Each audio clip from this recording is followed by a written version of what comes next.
The Court of Appeals comes to Terre Haute. Good evening and thanks for joining us. You've heard in our court coverage, people will often appeal their cases. You're about to see a panel of judges who decides those appeals. News 10's John Swanner joins us live from Federal Hall on the Indiana State University campus. That's where students saw the court case, an actual case. This sounds very interesting, John. And that's what I heard a lot of students say, Patrice and Rondrell, and you hear about appeals, obviously. It's another thing to actually see what goes into them.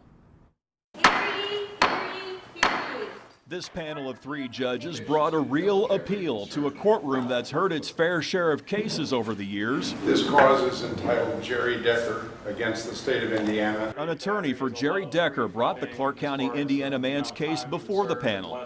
Decker's contesting a handful of convictions handed down by a jury. He was looking for Jerry Decker.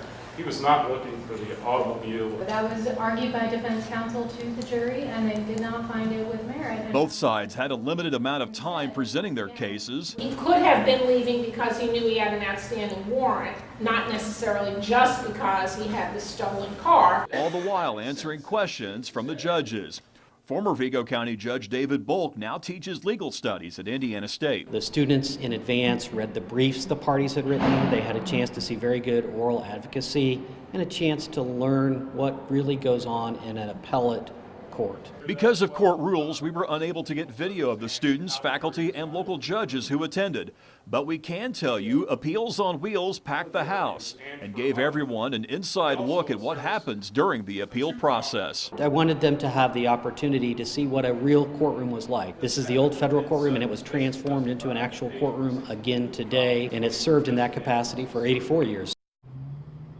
And it really is a neat courtroom, and I'm glad you got to see the mural behind the judges. That is actually a very large mural that depicts the signing of the Magna Carta all the way back in the 13th century. Now, back to the case for just a second. The judges promised the students that when their opinion comes down, which will be in a few months, that they'll be among the first to know once that opinion becomes public. We're live outside Federal Hall on the Indiana State University campus. I'm News 10's John Swanner. Back to you.